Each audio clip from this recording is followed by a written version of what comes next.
Conversation is a totally alternative interview series with women who have a story or experience to share. Relationships, sex, kids, career. We're basically talking about the universal language of women. What they found interesting about me was more than the way I looked, it was also the person I am. For me, being of service, whether it's to friends or family or strangers or people who are really suffering, it is about kind of loving compassion and being able to transcend kind of your own limitations and someone else's limitations. Were you raised with that kind of consciousness, or was this something that you developed later on in your life? Both. I was raised with it. I think I was born with a need to connect to people. But my mom was an activist for stopping nuclear power, and Really? we got to protest with her, and I loved it. It was like being crazy, yelling, screaming little kids, and who doesn't want to yell at the top of their lungs against the establishment when they're like 8? I had no idea. Mm-hmm. Wow, She your got mom's arrested. badass. Mm-hmm. And they stopped the power plant from being built.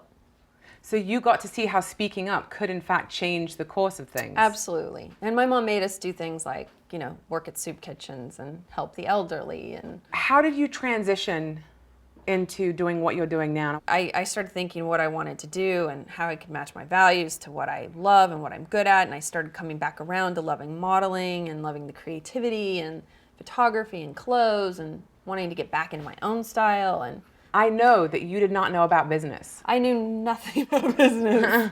So how did you go about educating yourself? You know, my creative collaborator and I started, she knew a little bit. You found a partner, right? I found a partner, which I highly suggest. I'm not a one-man show. I've got to work with someone. A one-woman show. I've got to bounce ideas off someone. And we looked, you know, she knew how to write a business plan, sort of. And we just started researching online. I started reading books. Isn't it fun learning about something that you don't know anything about? It's crazy. And it's like a whole new world. I started meeting with investors and making friends with people and having meetings with business people and really cool people and flying to Palo Alto and meeting tech people. Initially, I didn't feel like I could hold my own, but now I can do the, you know, elevator pitch. I can do. What's an elevator pitch? So oh, girl, you've gone past where I'm at. Yeah, elevator pitch.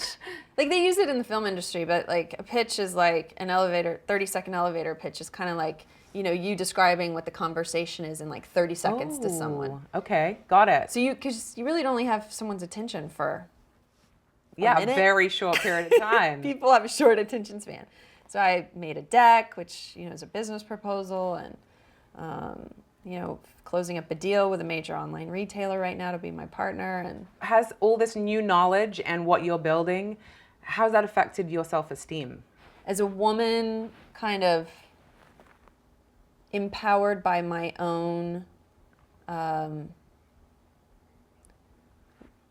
willingness and courage to kind of face myself. There's been so many times where I've thought, I can't do this, I'm gonna quit, I'm scared, I'm terrified, this is gonna fail. And I just keep going because I have to have courage that I'm gonna be taken care of, and that even if I fail, I'll be okay, because it's been such an amazing learning experience. And it's been self-actualized. It's not because I'm beautiful and somebody gave me a job, and it's not because, you know, I was beautiful and I got lucky and got into acting and, you know, can kind of act, or, you know, it's because I've thought of something that matches who I am and some of my talents, which is one of my favorite quotes. And I have worked really hard and tried to educate myself and have a legacy of something that I could actually maybe give back. Maybe I can make a chink in the armor in fashion to get people to make a little bit better, to make clothes a little bit more sustainably. Wow, thanks, babe. That's beautiful. Where the needs of the world and your talents meet, therein lies your vocation. That is by Aristotle. And I might have gotten it backwards, but I think that's the right. That's now yours. If you got it backwards, right it's there. yours. It's my mantra. It sits on my desk. It's beautiful. Thank you. What is your biggest vice? My healthiest vice is meditation and prayer, and my most unhealthy vice is coffee, specifically coffee. What is the best piece of advice you've ever been given? Be in the moment and to have faith.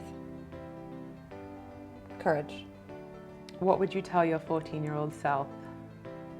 Hold tight.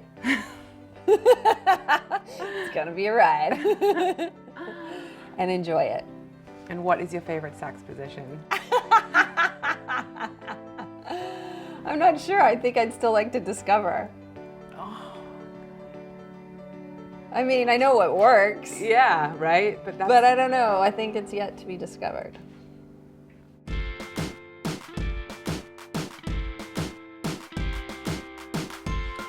All right, so here we are. You've been bitching and moaning at me that you weren't on the last series. Stop. If I'm not ready to get honest, then I'll avoid you like the plague. That's what's been going on. I haven't heard from you lately. My grandma, we call her the queen, and Oh, she is the queen. she's the queen. Yeah. With her false eyelashes. Yeah. I'm gonna pop some tags. I got $20 in my pocket. Oh, yeah. Before Yeah. I come up. This Yeah. is awesome. Yeah.